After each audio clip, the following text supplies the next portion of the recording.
नमस्कार दोस्तों, आप सभी का स्वागत है हमारे YouTube channel the story Bloom में। आज हम आपको इस सीरीज की 6वीं कहानी सुनाने जा रहे हैं, जिसका शीर्षक है शिव ने ब्रह्मा का सिर काटा। इन कहानियों का लेखन सत्यार्थ नायक और हिंदी अनुवाद आशुतोष गर्ग द्वारा हुआ है। ब्रह्मा के शरीर से उत्पन्न हुए मनु ब्रह्मा के पुत्र थे और ब्राह्मी उनकी पुत्री।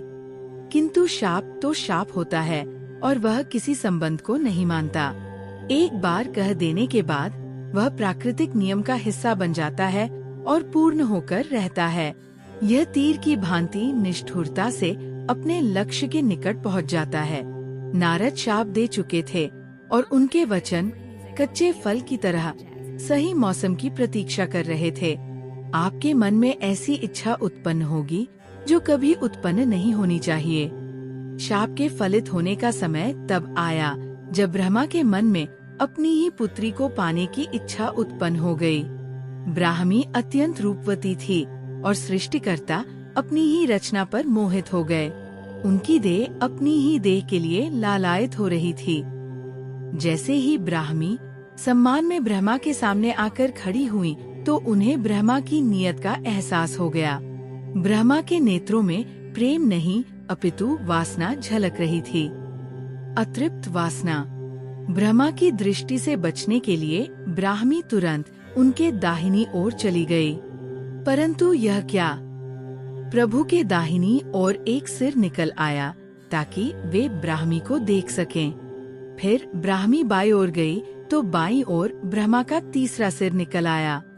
फिर वह उनके पीछे गई तो ब्रह्मा का चौथा सिर पीछे की ओर निकल आया। ब्राह्मी पूरी तरह हताश हो गई और ऊपर की ओर हवा में उठ गई। परंतु ब्रह्मा के जुनून की तो जैसे कोई सीमा ही नहीं रह गई थी। अचानक एक पांचवा सिर ब्रह्मा के अन्य 4 सिरों के ठीक ऊपर प्रकट हो गया, जो ब्राह्मी को देखने के लिए तड़प रहा था। अपनी बहन को संकट में पाकर और पिता को खुद ही लज्जित होता देख मरीचि और अत्रि उन्हें चेतावनी देने आ पहुँचे। आपको नारद के वचनों के वशीभूत नहीं होना चाहिए। आप सृष्टिकर्ता हैं और सर्वोच्च शक्ति के प्रतीक हैं। आप अपनी ही पुत्री के लिए मन में अपवित्र भावना कैसे रख सकते हैं? आप प्रकृति पर अपनी इच्छा कैसे आरोपित कर सकते हैं? आपने ब्राह्मी को दिव्य उद्देश्य के लिए उत्पन्न किया है। ऐसी आकांक्षा के समक्ष न झुकें जो आपकी समूची सृष्टि को अशुभ बना दे।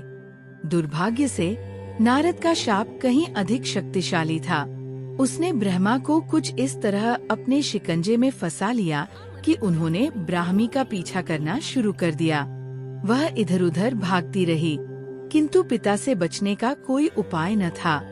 उनके प्रयास को विफल करने के लिए ब्राह्मी ने पशु रूप धारण करने शुरू कर दिए।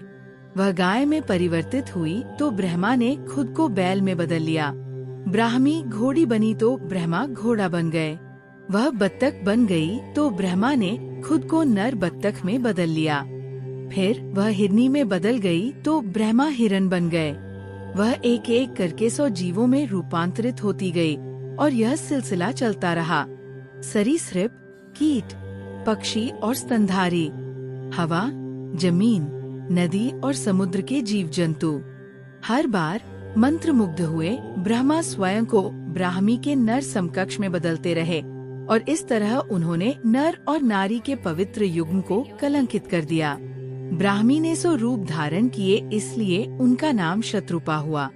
इस तरह पृथ्वी पर अनेक तरह के जीव जंतु अस्तित्व में आए। शिव को ये देखकर बहुत क्रोध आया और उन्होंने ब्रह्मा की निंदा की।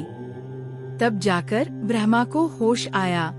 उन्होंने शिव से क्षमा मांगी, किंतु शिव का क्रोध उबल पड़ा और उन्होंने ऊपर की ओर निकला हुआ ब्रह्मा का 5वां सिर काट दिया, जिसके बाद ब्रह्मा के केवल 4 सिर रह गए।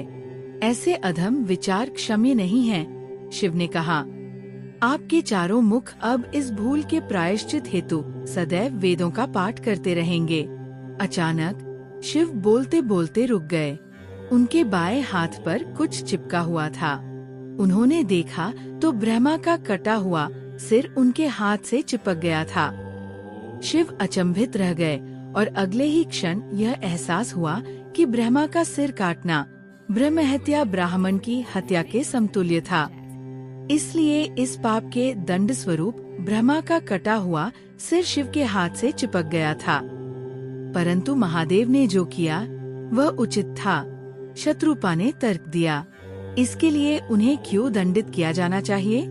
तब अत्रि ऋषि ने समझाया, किसी भी क्रिया का संदर्भ कुछ भी हो, उससे एक प्रतिक्रिया जन्म पाती है। हमारे पिता ने वासना के वशीभूत अनुचित कामना की, क्योंकि उन पर शाप का प्रभाव था और उन्होंने उसका मूल्य चुकाया। इसी तरह महादेव ने भी अपने कर्म का परिणाम भोगा है, चाहे उनका कर्म कितना ही वैध क्यों न हो। ब्रह्मांड के नियम सभी पर समान रूप से लागू होते हैं। भगवान शिव पूरे ब्रह्मांड में घूमते रहे, किंतु उन्हें कोई उपाय नहीं मिला। ब्रह्मा का कटा सिर उनके हाथ से चिपका ही रहा। जल्द ही मांस सरकर नीचे गिरने लगा, केवल हड्डियां बची रह गईं। इस तरह शिव हाथ में कपाल लिए भटकते रहे, जिस कारण उनका एक नाम कपाली पड़ा। समय बीता और फिर शिव ने धरती पर कदम रखा। अचानक चमत्कार हुआ। एक स्थान पर शिव के हाथ से कपाल छूटकर नीचे गिर पड़ा। भगवान का शुद्धिकरण हो चुका था। उन्हें एहसास हुआ कि वह भूमि मोक्षदायिनी है और जो भी यहाँ आएगा वह पापों से मुक्त हो जाएगा। वही स्थान काशी या वाराणसी कहलाया। कुछ समय बाद मनु ने शत्रुपा को विचार मग्न अवस्था में देखा। मनु ने धीरे से शत्रुपा का सिर अपने वक्ष पर रखा और पूछा, तुम्हें क्या कष्ट है प्रिय? मुझे भय लग रहा है, मानव जाति की जननी ने उत्तर दिया। मुझे नारी को जन्म देने से भय लग रहा है। अगर पिता से ही पुत्री को खतरा होने लगा तो फिर कौन उसे सुरक्षा दे सकता है? यदि सब लोग स्त्रियों को चोट पहुंचाएंगे तो उन्हें स्वस्थ कौन करेगा?